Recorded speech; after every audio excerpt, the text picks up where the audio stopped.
fé podem andar juntas?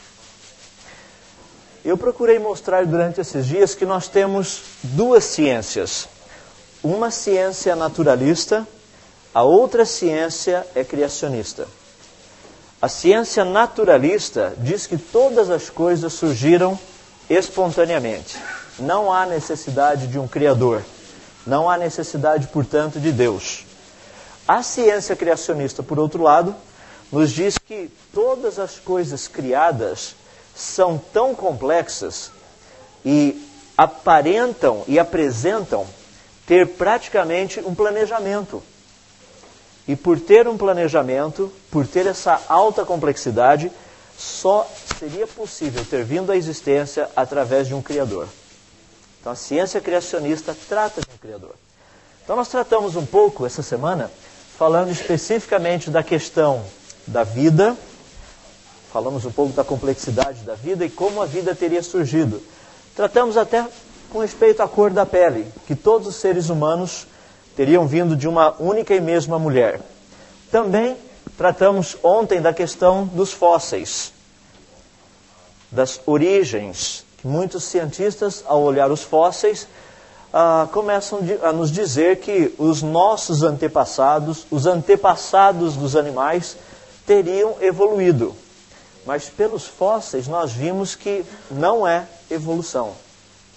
E eu procurei dar de uma forma resumida, mostrando que o que teria produzido tantos fósseis e as camadas que nós encontramos na natureza, no solo, são decorrentes de um dilúvio. Então nós estudamos um pouquinho até o dilúvio, o tamanho da arca, como que Noé teria colocado todos os animais ali dentro da arca. O que eu gostaria de tratar um pouco com vocês hoje, e na nossa última palestra, é dar continuidade a esse assunto, mas responder à primeira pergunta, se fé e ciência, se os dois se misturam, e como resolver as discrepâncias, quando a ciência fala uma coisa e a Bíblia fala outra coisa. O que fazer? Então eu gostaria de tratar um pouco a respeito disso. Antes, enquanto eu menciono mais algumas coisas, várias pessoas têm perguntado a respeito como entrar em contato comigo. Então eu gostaria de deixar o meu e-mail. Existe um portal, um site na internet para aqueles que quiserem artigos relacionados com o criacionismo. Existe para crianças, nessa área tem uma área para crianças, tem para jovens, tem para pastores e tem para cientistas. E tem também para os professores. Então temos um pouco para todo mundo. Se você é pastor e gostaria de saber um pouco o que os cientistas estão pensando, entra na área dos cientistas. Provavelmente você vai perder a maior parte do seu cabelo, como eu perdi parte do meu. Porque é tudo muito complicado, mas está lá. Então para aqueles que quiserem, meu e-mail, prof.adalto@universocriacionista.com.br. O portal, que é o site, é www.universocriacionista.com.br. O meu endereço para aqueles que quiserem corresponder através de carta. Eu nem sempre tenho condição de responder rapidamente com cartas. Na internet, normalmente no próximo dia, ou até mesmo no mesmo dia, eu já estou respondendo. Cartas às vezes demoram um pouco pelo meu contexto e pela minha correria, como eu costumo dizer lá no Brasil. Então um pouco do endereço. Se você tiver interesse em mandar um fax, qualquer coisa com perguntas, tem o telefone ali embaixo também. 55 é o código do Brasil, 19 é o código da área da cidade onde eu moro e o telefone lá do meu escritório. A parte da ciência é uma parte muito interessante. Quando eu penso em ciência, eu penso numa área que eu acho que é um pouco triste dentro da ciência. A maior parte dos meus amigos que são cientistas, a grande maioria deles já teve e não tem mais família. Perderam suas famílias no decorrer do estudo da ciência. Porque muitos se dedicam totalmente à ciência. Então para eles é segunda, terça, quarta, quinta, sexta, sábado, domingo, segunda, terça, quarta, quinta, sexta, sábado, domingo, e a coisa vai e eles não param. E Deus nos chama também dentro do nosso trabalho para cuidarmos das nossas famílias. Eu acho que já foi bem comentado isso durante essa semana. Então, pouco para a gente pensar aí. Eu coloco no final depois, de novo, se você não terminou de copiar, eu coloco outra vez aí.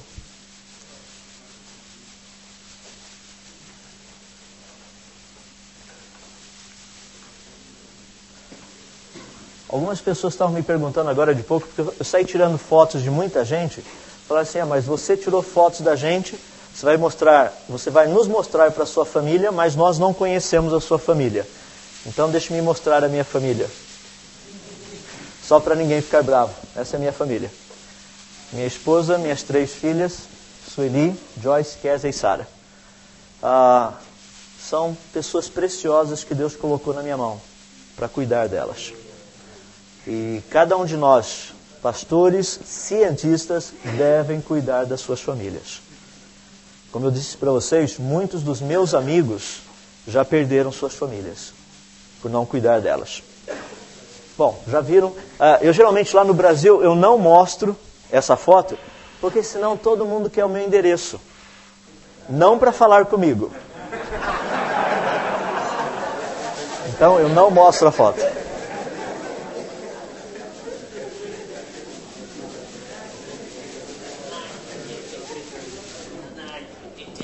Eu gostaria de fazer algo que eu fiz aqui em Nampula, no cinema, mostrar um pouquinho do que a ciência estuda, antes de tratarmos do nosso assunto principal. E vou tratar um pouquinho, gostaria que vocês vissem um pouco o que é o mundo que Deus criou. Agora, como seria possível vermos o mundo que Deus criou? Nós precisaríamos tentar imaginar. Mas em vez de imaginar, uma boa parte será fotografia. Uma outra parte, nós necessitamos dos computadores para nos ajudar. Então eu gostaria de tratar disso com vocês. E eu vou fazer a mesma pergunta que eu fiz quando eu estava lá no cinema. A pergunta que eu fiz foi a seguinte: qual o tamanho do mundo? Primeiro, para nós entendermos, precisamos saber o que é o mundo. Eu já mencionei um pouco para vocês.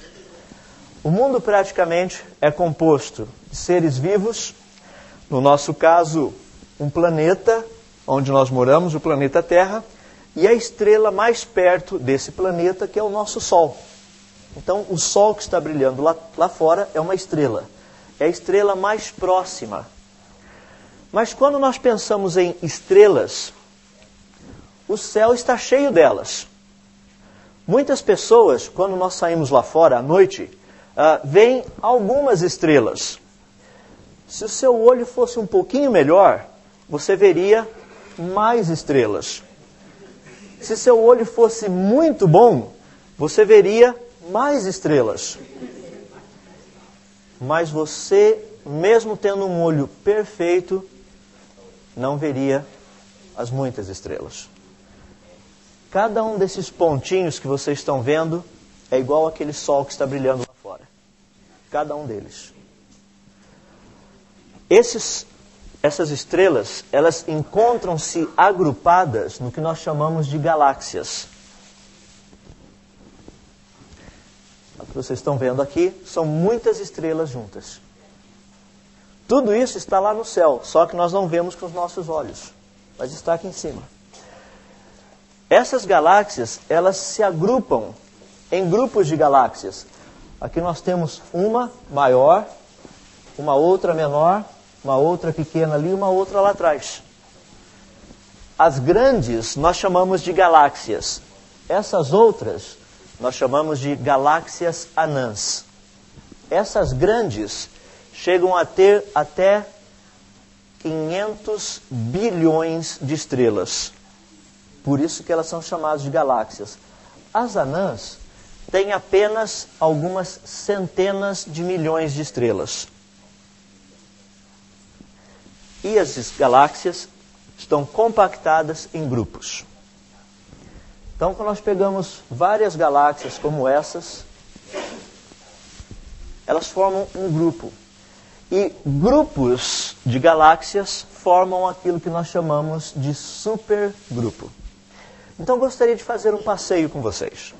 Imagina que nós pudéssemos pegar um foguete, pudéssemos ir o mais distante possível, lá em cima nas estrelas, o mais longe.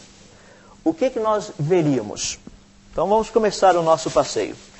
Nós estaríamos a uma distância tão grande que a nossa mente não consegue imaginar. 10 bilhões de anos-luz. Um ano-luz equivale a 9,5 trilhões de quilômetros. Então eu nem vou fazer as contas, porque vão ser tantos zeros que a gente vai ficar até confuso. Mas nós estaríamos muito longe. Ao olharmos de lá, tão longe, nós veríamos esses pontos. Cada um desses pontos no céu não é uma estrela. Cada um desses pontos não é uma galáxia. Cada um desses pontos não é um grupo de galáxias. Cada um desses pontos é um supergrupo de galáxias. Existem mais de 270 mil supergrupos conhecidos, mais de 15 milhões de grupos de galáxias, existem mais de 10 bilhões de galáxias, existem mais de 100 bilhões de galáxias anãs, e aquilo que eu já mencionei, existem mais estrelas nos céus do que todos os grãos de areia de todas as praias e de todos os desertos do nosso planeta. Apenas duas coisas para nós relembrarmos. Essa distância é imensa. São cerca de aproximadamente 20 bilhões de anos-luz em cada direção. Salomão, quando construiu o templo, ele disse o seguinte: Senhor Deus, ainda os céus dos céus não poderiam te conter. Todo esse tamanho não é grande o suficiente para o nosso Deus.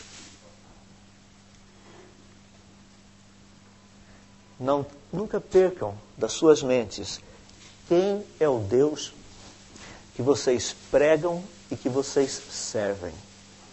Ele é um grande Deus. Ele não cabe nesse planeta, ele não cabe no universo. Ele é maior do que tudo isso. Como eu já disse, o número de estrelas é muito grande e Deus conta cada estrela e ele as chama pelo nome. É um grande Deus.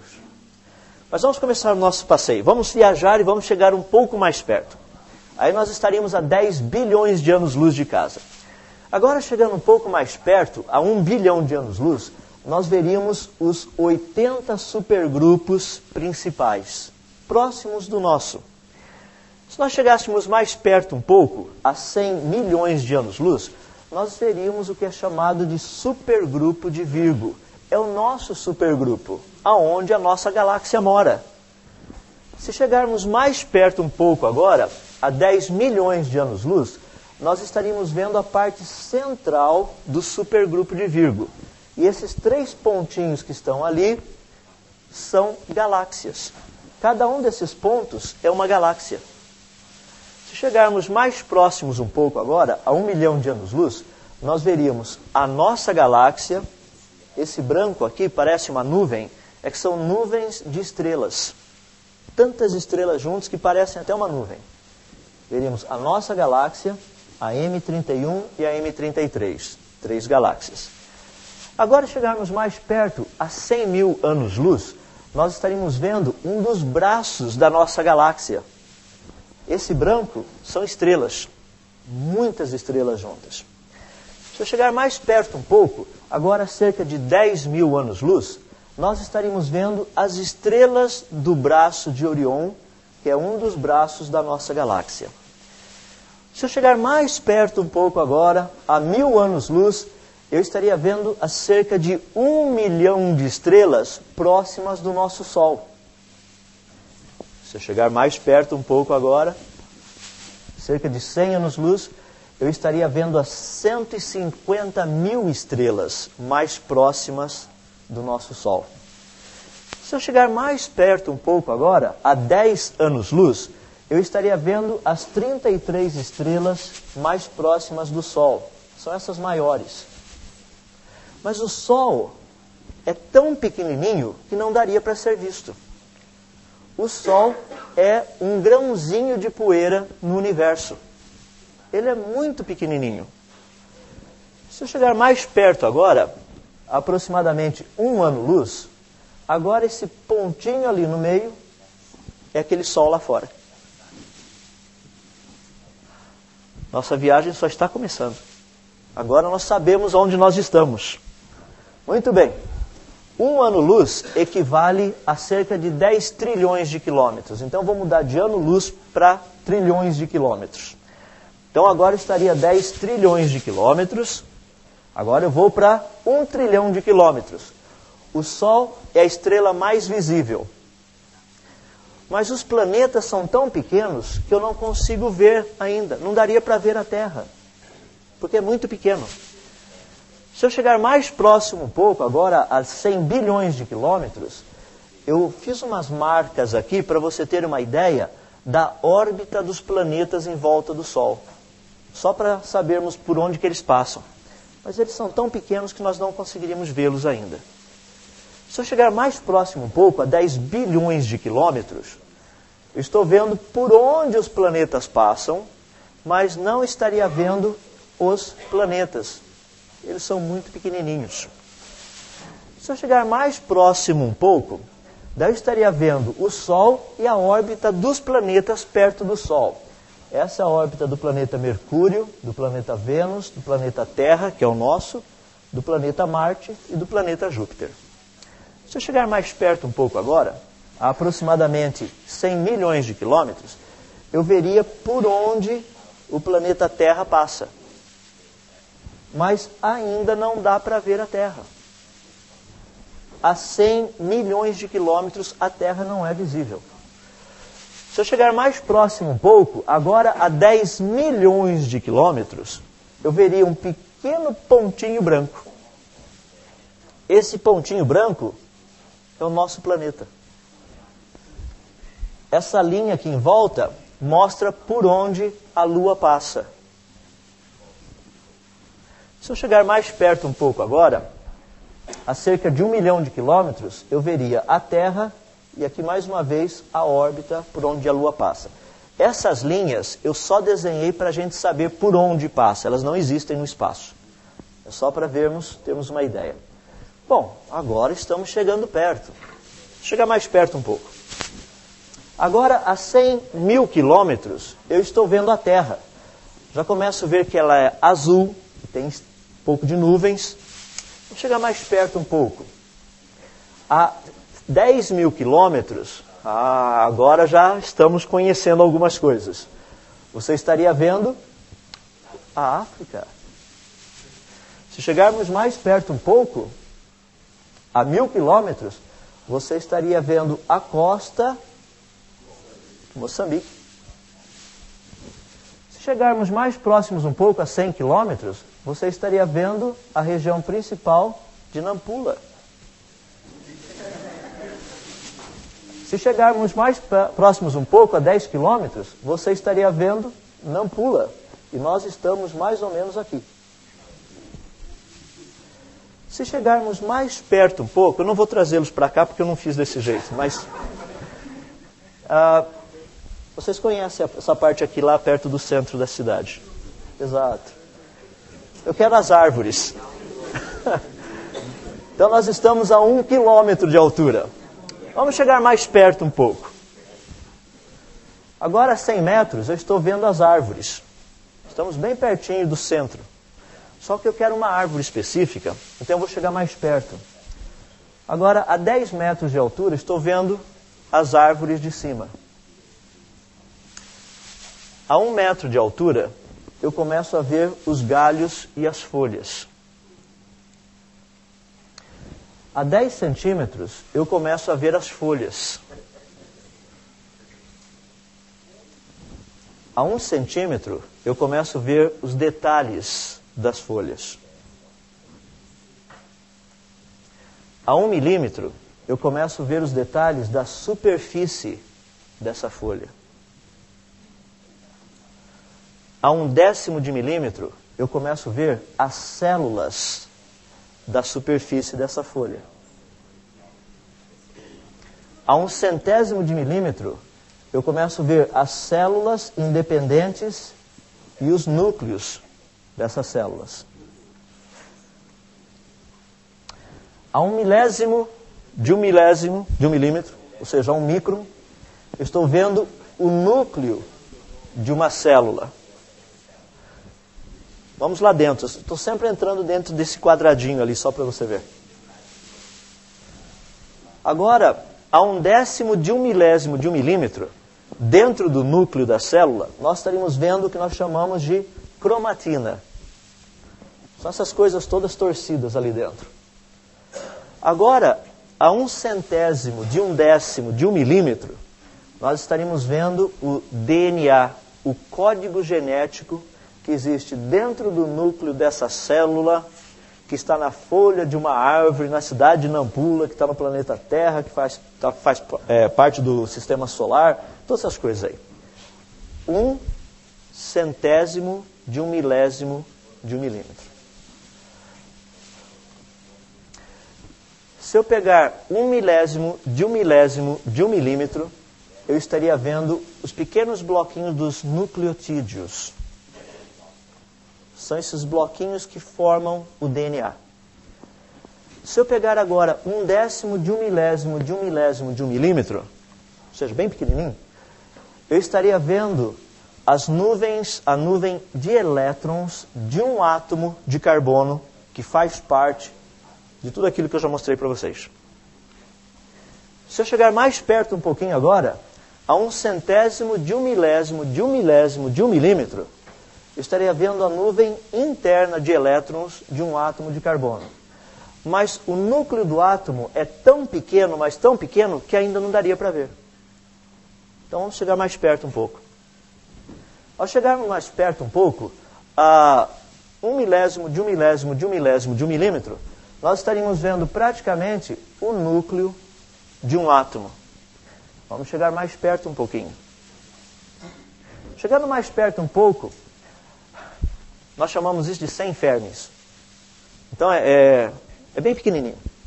Nós estamos vendo a parte central, que é o núcleo de um átomo. Prótons, nêutrons, ali no centro. Chega mais perto um pouco, 10 fermis. Você veria os prótons e os nêutrons de um átomo de carbono. Chegar mais perto um pouco ainda, a 1 fermi, que é o milésimo, de um milésimo, de um milésimo, de um milésimo, de um milímetro. Bem pequenininho. Isso é a superfície de um próton.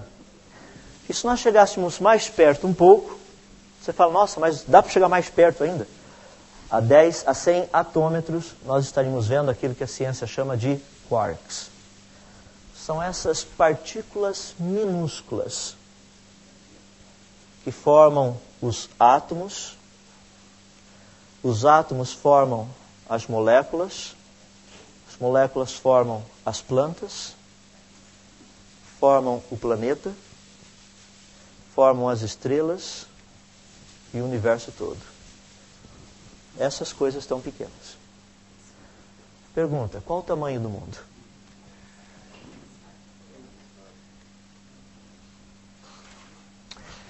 O livro de Salmos diz que todas as coisas que o Senhor Deus fez, Ele fez com grande sabedoria.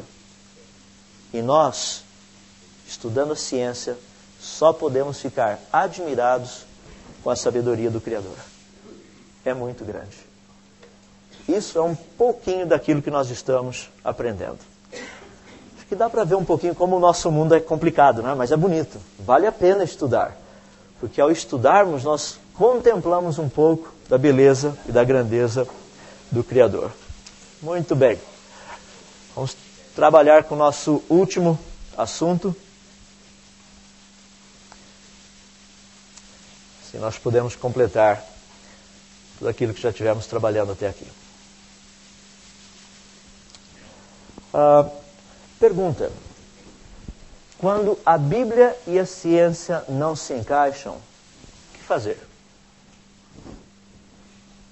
Porque muitas vezes, quando nós somos confrontados pela ciência, é verdade, não bate com a Bíblia. Nós abrimos o livro de Gênesis, capítulo 1, e ali nós lemos Deus dizendo o seguinte: façamos o homem a nossa imagem e semelhança. E a Bíblia diz que a imagem e semelhança de Deus foram feitos homem e mulher. O que a ciência nos diz? A ciência não diz que o homem foi sempre homem, que o ser humano foi sempre ser humano. Mas que o ser humano no passado foi um micróbio praticamente. Já imaginou que coisa? Deus chegar e dizer o seguinte: façamos o homem à nossa imagem. E Deus cria um micróbio. Então, literalmente, o nosso Deus deve ser um micróbio santo. Uma bactéria santa. Não. Quando Deus diz, façamos o homem à nossa imagem e semelhança, Ele estava criando seres à sua imagem e semelhança. E a Bíblia nos diz exatamente como que nós fomos criados. Você se lembra no primeiro dia? Eu coloquei esse desenho e aqui somos nós, os cristãos, e os outros peixes são peixes de Darwin, porque todos eles têm pernas. Então eu coloquei o nosso peixe, que somos nós, estamos praticamente nadando na direção contrária. Eu mencionei para vocês a respeito da questão de ciência. Ciência é a busca da verdade. A Bíblia é a verdade. Por favor, meus irmãos, não façam sermões baseados no que a ciência diz. A ciência muda. Ciência muda. Ciência é uma busca pela verdade. Usem a palavra do nosso Deus para interpretá-la.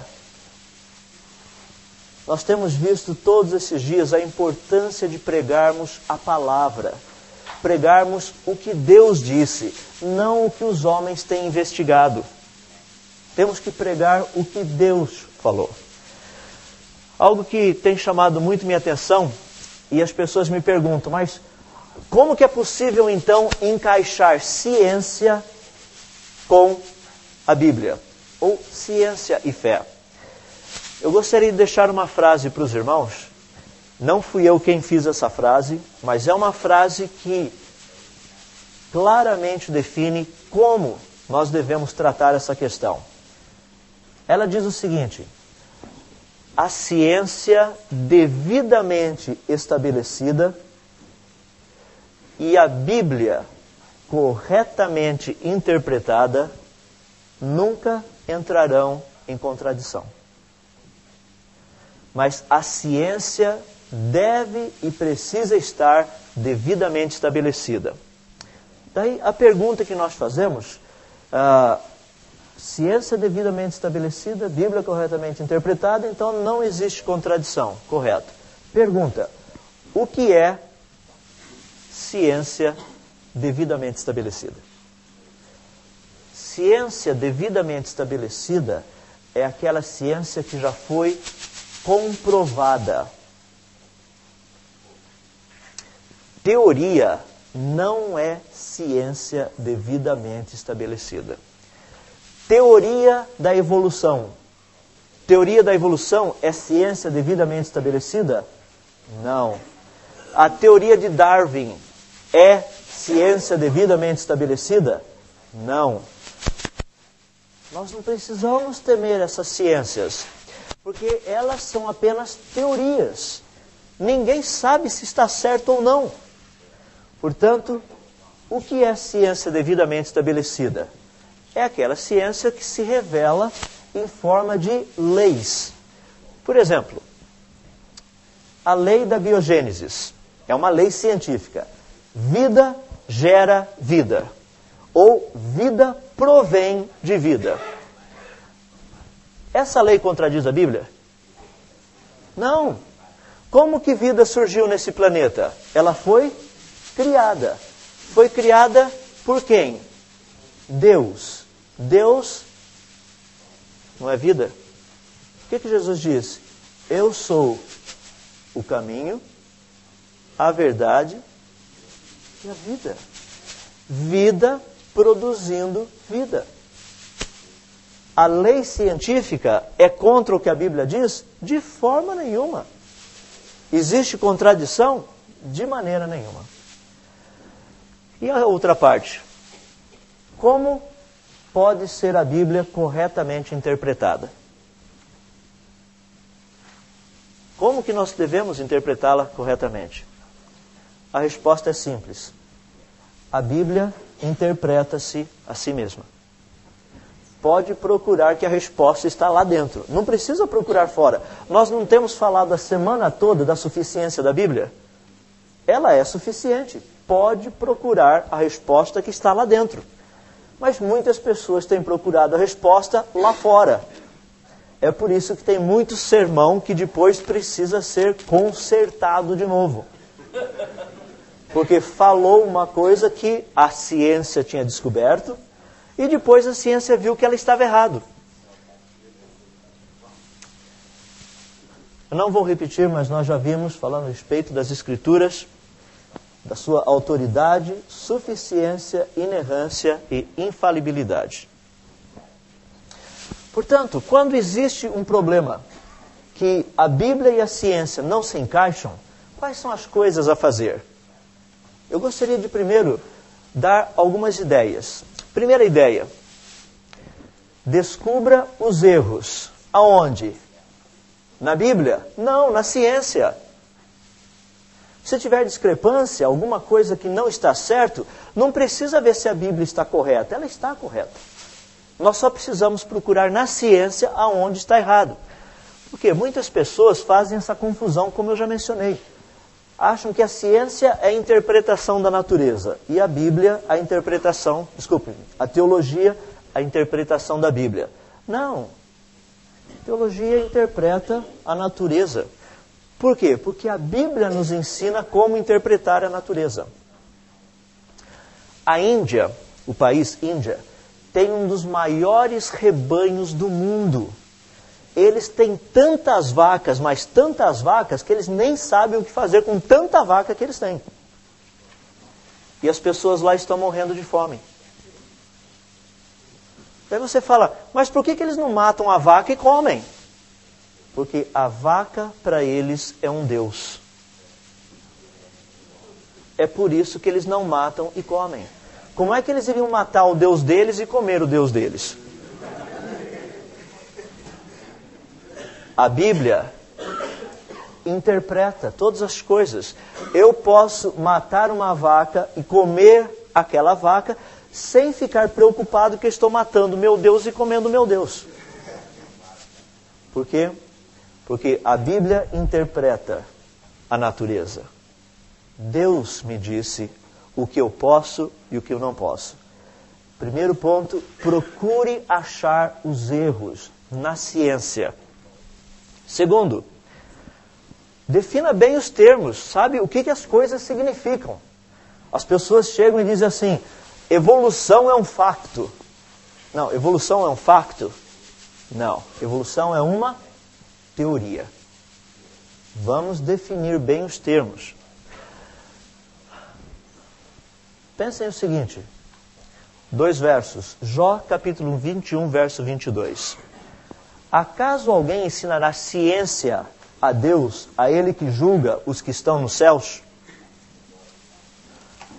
Imagina que coisa absurda. Eu chegar para Deus, vou ter um tempo de oração e minha oração começaria mais ou menos assim. Senhor Deus, eu vou contar para o Senhor como as coisas começaram, porque o livro de Gênesis está tudo errado. Deixa eu contar para o senhor sobre a teoria da evolução. Parece que o senhor não sabe a respeito de evolução.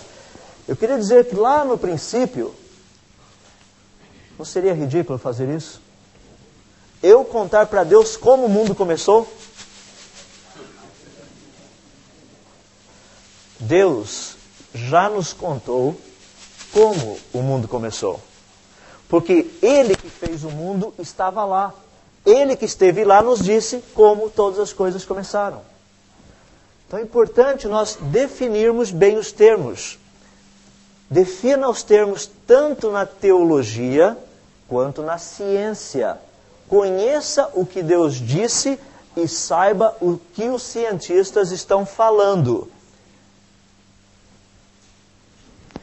Terceiro,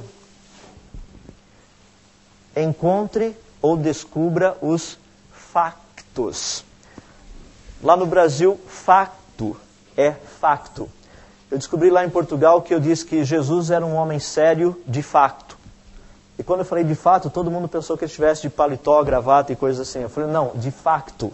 Ou seja, na verdade. Então, encontre os factos. O que realmente é. Vamos descobrir alguns. Eu gostaria de dar alguns exemplos. O livro de Gênesis, no capítulo 1, nos diz que seres vivos foram criados completos. Completos no sentido de perfeitamente prontos para funcionar. Perfeitamente. A paleontologia mostra fósseis de seres vivos completos. A paleontologia até hoje não descobriu nada que fosse uma forma de vida que não funcionasse. Exatamente como a Bíblia diz. A Bíblia nos diz que seres vivos foram criados em grande variedade. A paleontologia tem encontrado uma grande variedade de formas de vida no registro fóssil. Exatamente o que a Bíblia diz. A Bíblia nos diz que seres vivos foram criados com uma idade aparente. O que isso significa? Eles foram trazidos à existência prontos, adultos.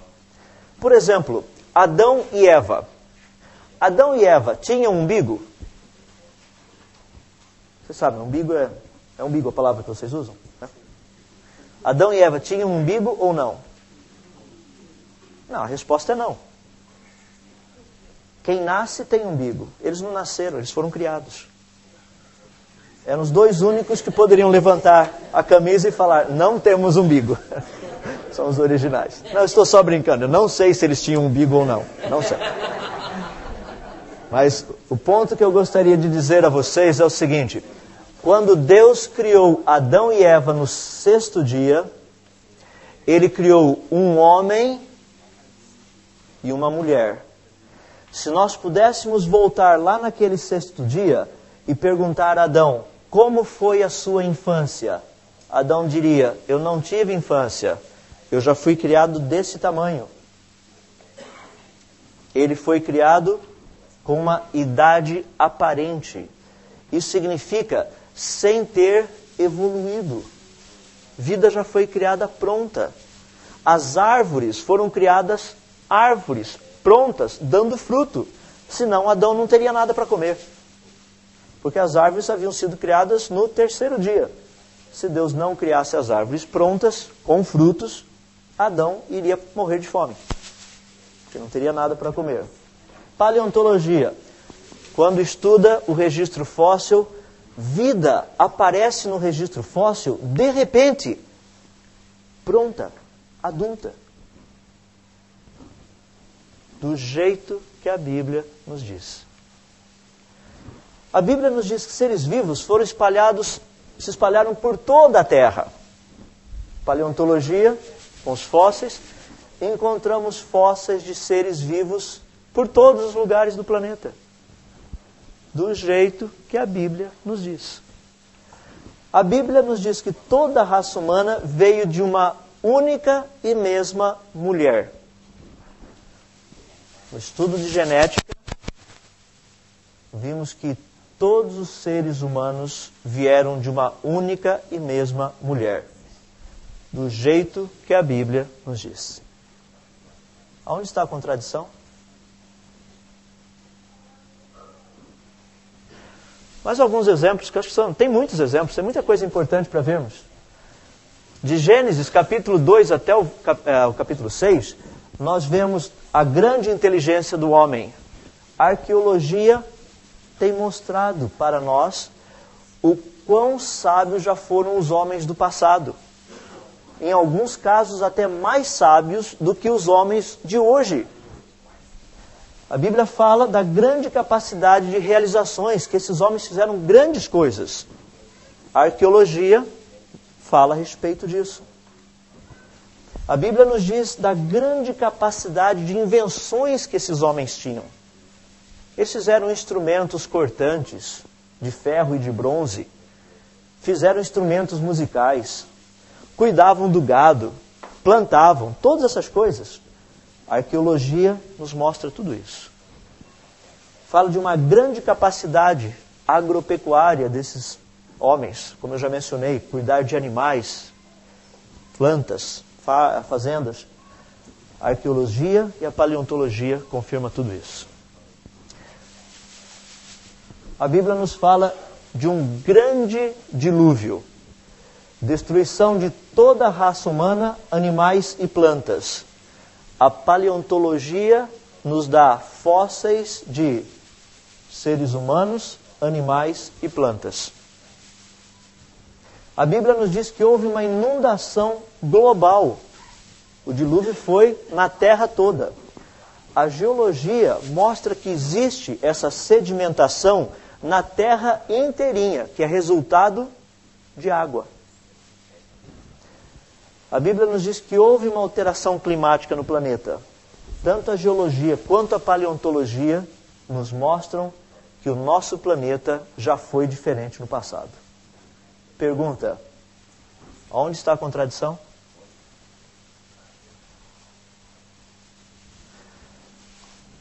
A Bíblia nos diz que os povos se separaram em línguas.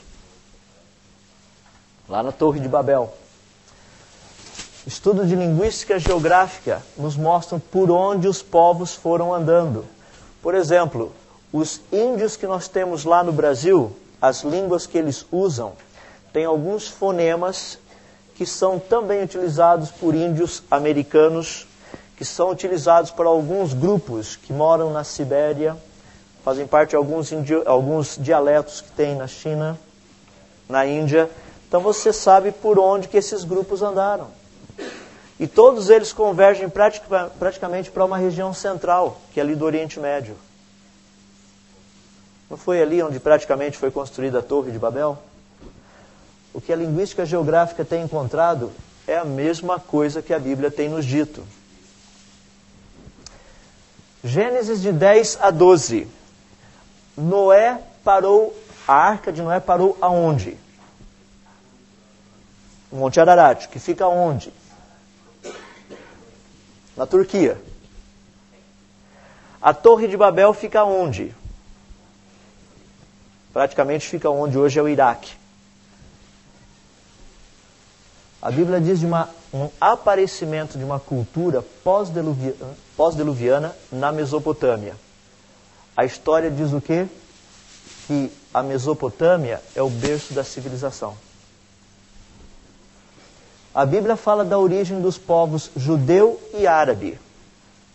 Há 8 anos atrás fizeram um estudo de DNA e descobriram que os judeus e os árabes têm um mesmo pai ou um mesmo pai. Eles chegaram à conclusão, não a mesma mãe. Grande novidade, né? Eu até brinquei com um amigo meu, falei, olha, eu sei até o nome do pai e das 2 mães e dos 2 irmãos. Nós não sabemos? Quem é o pai dos árabes e quem é o pai dos judeus? Abraão. Quem é a mãe dos judeus? Sara. Quem é a mãe dos árabes? Agar. Quem é o descendente de Abraão que deu origem aos judeus? Isaac. Quem é o descendente de Abraão que deu origem aos árabes? Ismael. A Bíblia fala de tudo isso. A ciência descobriu isso há 8 anos atrás.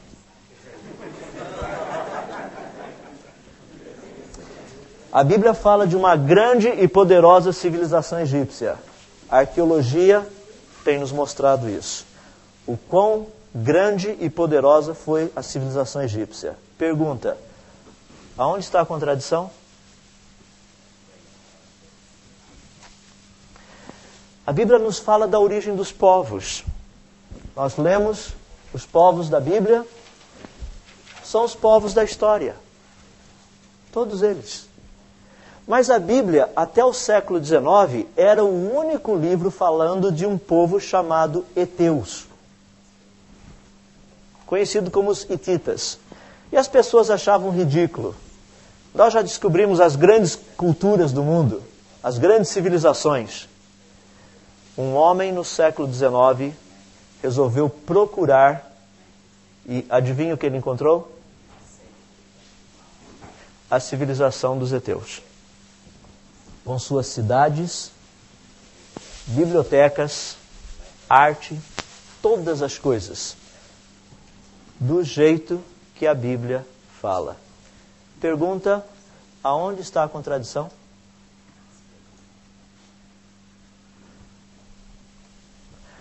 Vamos inverter. Agora vamos ver o que a ciência tem descoberto e o que a Bíblia já falava. Há cerca de mais ou menos, um pouco mais de 150 anos atrás, foi criada a lei da biogênese. Vida gera vida. Isso está em Gênesis, capítulo 1. Lei de Mendel. A lei de Mendel é a lei que fala da recombinação genética, que espécies específicas produzem espécies específicas. Ou seja, chimpanzés produzem chimpanzés. Seres humanos produzem seres humanos. E chimpanzé não vai produzir ser humano e ser humano não vai produzir chimpanzé. Por quê? Lei da ciência que Deus estabeleceu. Está lá em Gênesis capítulo 1. Nós lemos sobre a segunda lei da termodinâmica, que as coisas vão deteriorar, as coisas vão começar a morrer, as coisas vão parar de funcionar. Gênesis capítulo 3, Deus diz para o homem: daqui para frente, do suor do teu rosto, comerás o teu pão. Espinhos e abrolhos vão surgir junto com aquilo que você plantar. Lei da conservação. Um homem, um físico francês, estudioso, ao estudar, chegou à seguinte conclusão: na natureza, nada se perde, nada se cria, tudo se transforma. Eclesiastes, capítulo 3, verso 14. Tudo quanto Deus fez durará eternamente. Nada pode ser acrescentado, nada pode ser tirado. Pergunta, aonde está a discrepância? No século passado, a ciência descobriu que existem grandes massas de ar no planeta que ficam se movimentando. As nuvens saem de um lugar, vão para outro lugar. Hoje nós temos até satélites tirando fotos, mas há 50 anos atrás, muitas pessoas não acreditavam nisso. Eclesiastes capítulo 1, verso 6, Salomão já falou disso. Hoje nós estudamos aquilo que é chamado do ciclo hidrológico.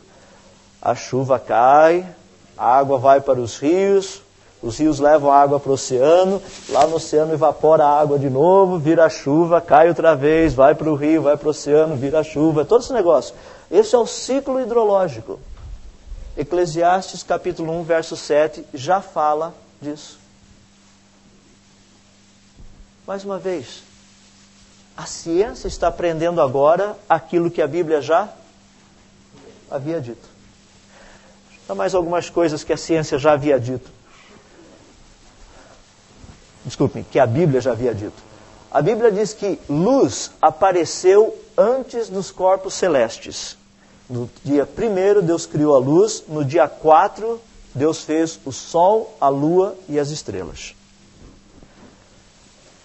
Ciência descobriu isso. A Bíblia já falava isso desde o começo. Isso é coisa que a ciência descobriu há cerca de 100 anos atrás. Nós descobrimos que a Terra é redonda. Impressionante, não? A Bíblia já falava que a Terra é redonda. Quando Deus chega para Satanás e pergunta, "Da onde vens?" Satanás diz o quê? Você não rodeia um quadrado. Você rodeia o redondo. Isaías fala disso, da redondeza.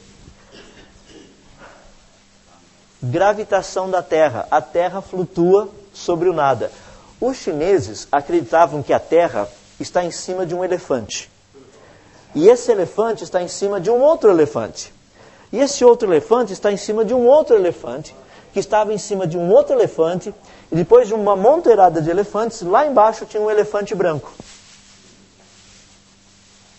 A Bíblia, desde o início, disse o quê? A Terra está em cima de alguma coisa? Não. A Bíblia nos diz que o planeta Terra, ele flutua no espaço. No livro de Jó, capítulo 26, verso 7, Deus diz o quê? E faz a terra pairar sobre o nada. Nós descobrimos há 10 anos atrás que no nosso norte sideral tem um buraco muito grande, não tem galáxias por ali. Jó, capítulo 26, verso 7, a primeira parte.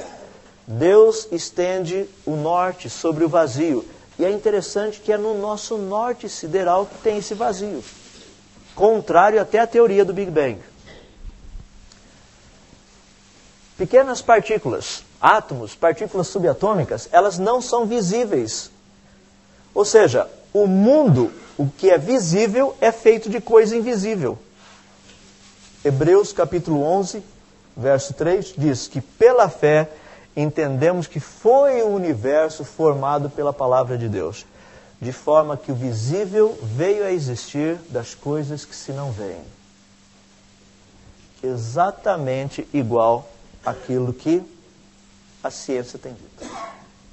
Só que a ciência descobriu isso hoje. Então muitas pessoas chegam e falam, nossa, mas então a ciência está provando a Bíblia. Não, a Bíblia é que está mostrando o quão ignorante a ciência é. Porque a ciência está descobrindo agora. A Bíblia já disse há muito tempo. A Bíblia é a verdade. Gostaria de apenas dar só alguns exemplos, daí nós estaremos terminando. No livro de Jó, capítulo 38, 39, 40, 41, existe um diálogo de Deus para com Jó. Imagina depois de você ter perdido todas as coisas, seus filhos, seus amigos, seus bens, tudo. Deus faz a seguinte pergunta para Jó. Aonde estavas tu quando eu lançava os fundamentos da terra? Isso é geologia e geofísica. Deus vai fazendo perguntas para Jó, e se você pegar essas áreas que Deus está fazendo perguntas, são as áreas de estudo do ser humano. São as áreas que nós estudamos: geologia, oceanografia, física, termodinâmica, astronomia, psicologia, zoologia, ciência atmosférica, biologia e várias outras. Esses termos não aparecem ali, por quê? Porque são termos que nós criamos agora, há pouco tempo atrás. Senão Deus falaria para Jó, Jó, vamos tratar de geofísica. Geofísica? Aonde você estava quando eu lancei os fundamentos da terra? Porque isso é geofísica.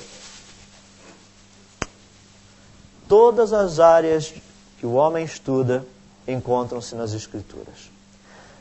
Mas eu gostaria de terminar apenas dando alguns exemplos que são algumas dificuldades que muitas pessoas às vezes têm problema com as Escrituras. Pergunta.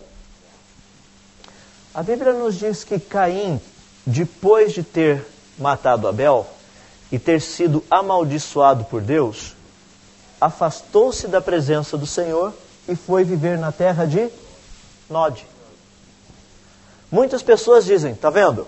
Deus criou Adão e Eva lá no Jardim do Éden e criou pessoas fora do Jardim do Éden. Não. Não é isso que a Bíblia diz.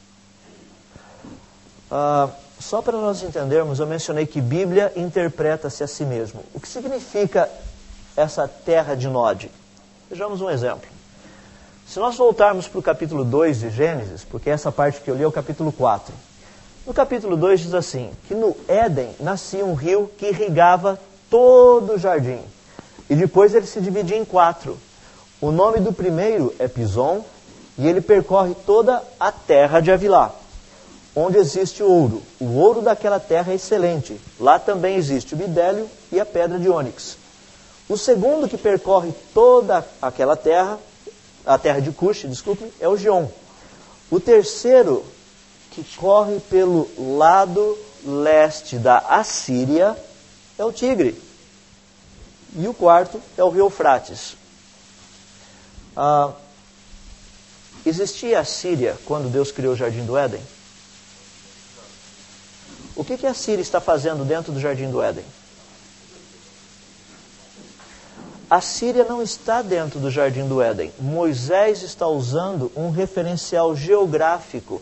Moisés está falando de nomes que eram conhecidos na sua época para que as pessoas entendessem aonde aquelas coisas estavam acontecendo. Não era uma questão de Deus ter criado Adão e Eva no Jardim do Éden e ter criado outras pessoas fora do Jardim do Éden. Não. Era apenas para que se soubesse para que lado Caim foi. Que lado que Caim foi quando ele saiu dali?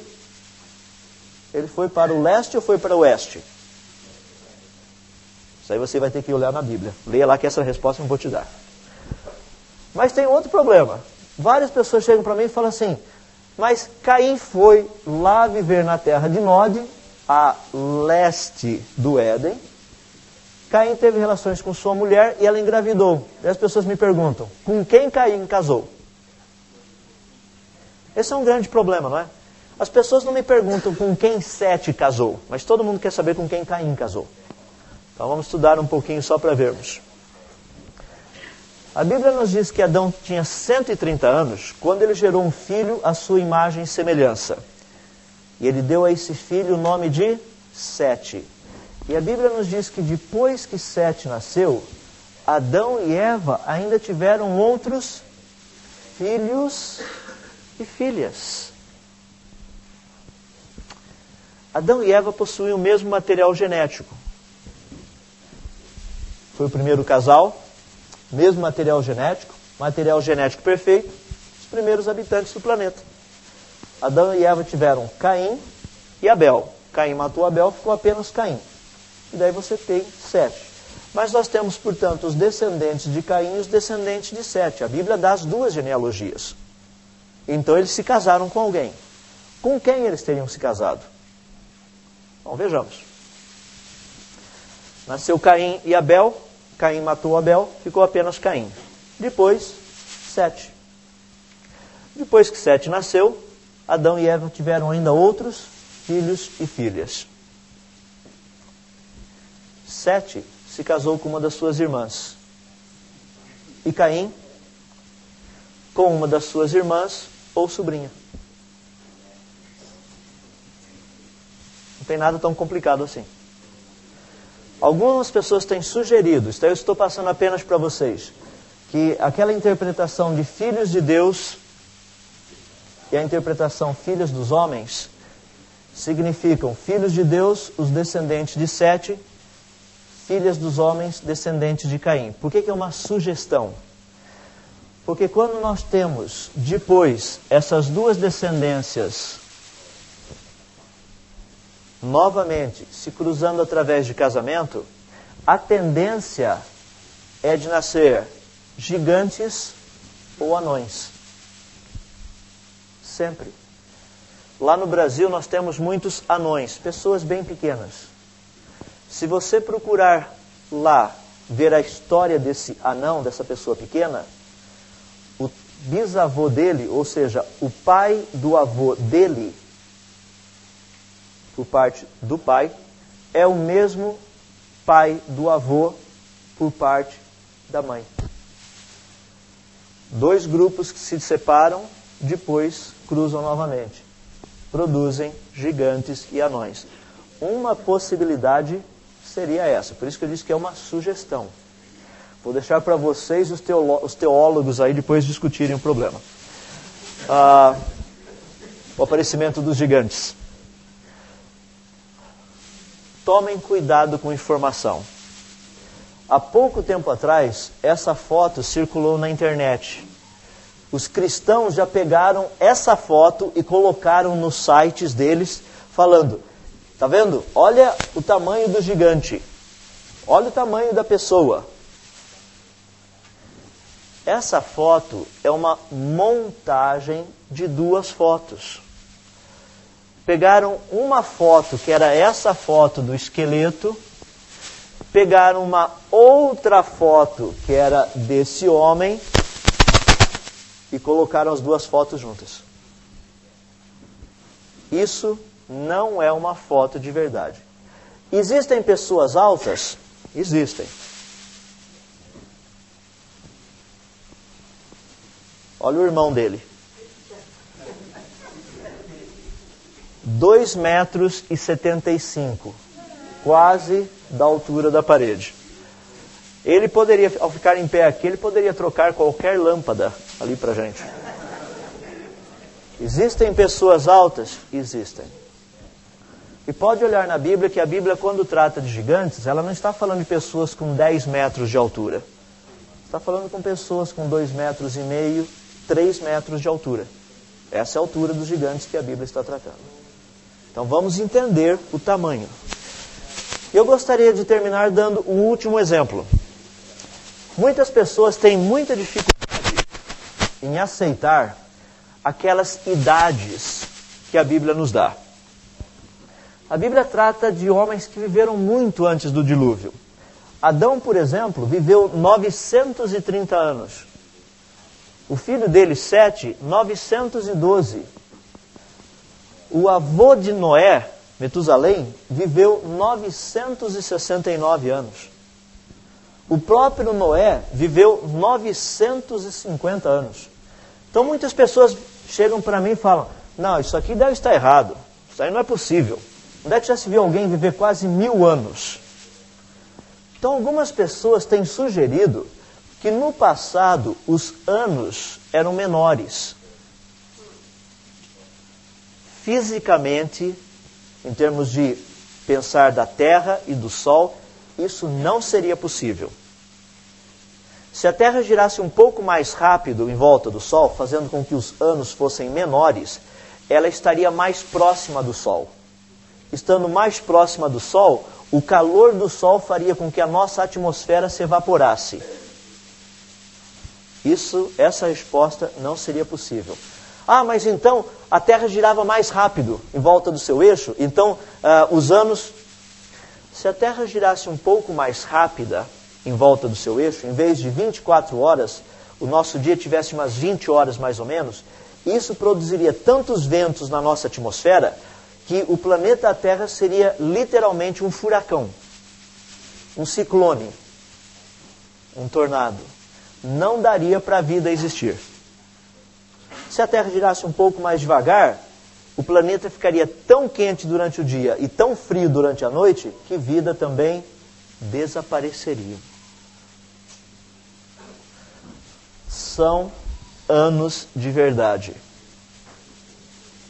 Algumas pessoas falam: não, mas eles não viveram, por exemplo, 895 anos. Essa pessoa viveu só 89 anos e meio. É porque era assim que eles contavam antigamente. Bom, se ela viveu 89 anos e meio, então o primeiro filho de Malaléu nasceu quando ele tinha 6 anos e meio. Qual milagre é maior? O que a ciência tem descoberto a respeito disso? Esse é um gráfico das idades das pessoas antes do dilúvio e depois do dilúvio. Antes do dilúvio, os seres humanos viviam entre 900 e 1000 anos. Depois do dilúvio, olha o que aconteceu até José. Aqui significa 950 anos. Daí você desce um pouco mais, 800, 700, 600, 500, 400, 300, 200, 100 anos. Essa curva, ela é muito estudada pelos matemáticos. Essa é chamada de curva de deterioração. Quando alguma coisa dá errado, ou na plantação, ou com os animais, essa é a curva. O dilúvio foi a grande causa da vida do homem ter diminuído. E o que a ciência descobriu sobre isso? O que faz com que pessoas possam viver bastante? Existe uma parte no DNA chamado telômero. Se o telômero for grande, a célula vive bastante, a pessoa vive bastante. Se o telômero for pequeno, a célula vive pouco, a pessoa vive pouco. A ciência já descobriu. Foi possível no passado homens terem vivido muito? Sim, sem dúvida. Portanto, para terminarmos, a ciência devidamente estabelecida e a Bíblia corretamente interpretada nunca entrarão em contradição.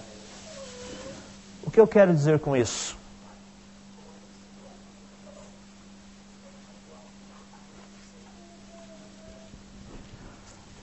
A nossa fé, ela é muito boa.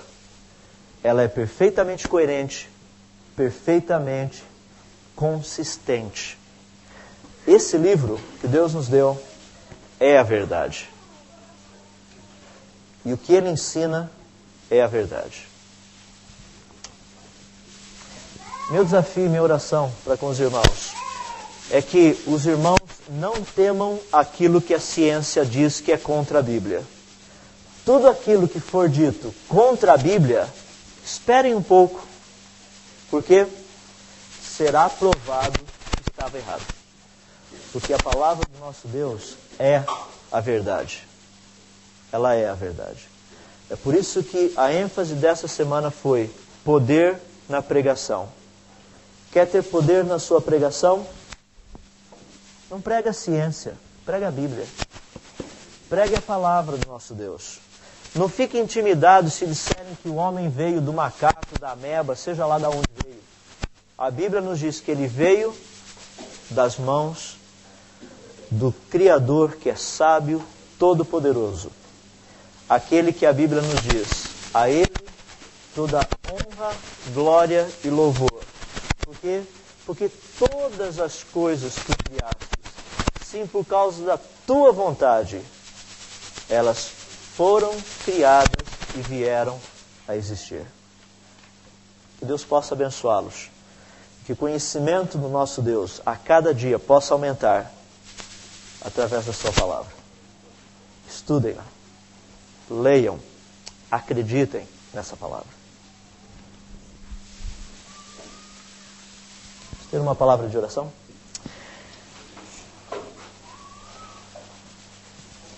Senhor Deus, nós somos tão gratos a Ti, porque o Senhor nos deu inteligência, capacidade de estudarmos a Tua criação. E à medida que nós estudamos a Tua criação de uma forma racional, de uma forma inteligente, de uma forma coerente, nós, Senhor, temos percebido que a ciência, sendo feita dessa forma, ela não é incompatível com a Tua palavra. Muito pelo contrário, a ciência se torna perfeitamente coerente com a Tua palavra. Porque boa ciência nunca vai contradizer a Tua palavra, sendo que a Tua palavra é a verdade. Nós Te damos graças porque o Senhor tem levantado homens e mulheres para essa área de ciências, pessoas que têm estudado e dedicado as suas vidas a conhecer aquilo que o Senhor criou.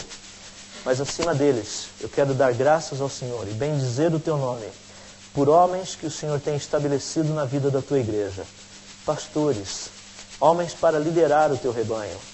Eu peço a Deus para que esses que aqui se encontram possam ter uma vida sempre cheia do Teu Espírito, sendo agraciados com todo o conhecimento e sabedoria que vem aí do alto. Que eles possam buscar sempre naquela fonte inesgotável de sabedoria, de conhecimento, que é a Tua palavra, o que dizer e o que falar e como instruir Teu povo. Que o Senhor abençoe esses irmãos aqui com todas as bênçãos que vêm do Senhor, para que o ministério deles possa ser frutífero, a fim de que o Teu nome possa ser honrado, possa ser glorificado, pela maneira como nós, Teus filhos, vivemos e nos apresentamos e representamos também o Senhor aqui nessa terra. Recebe nossa gratidão e nosso louvor por tudo aquilo que o Senhor tem feito por nós. Que esses ensinamentos possam permanecer na vida dos irmãos para o louvor da Tua glória. Sejam eles de conforto, de consolo, também de exortação, para que, na maneira de sermos e de vivermos, possamos trazer honra e glória somente para o Senhor. E somente a Ti nós queremos dar toda a honra e toda a glória, porque só o Senhor merece recebê-las. Assim nós oramos humildemente no nome de Jesus, Teu Filho. Amém.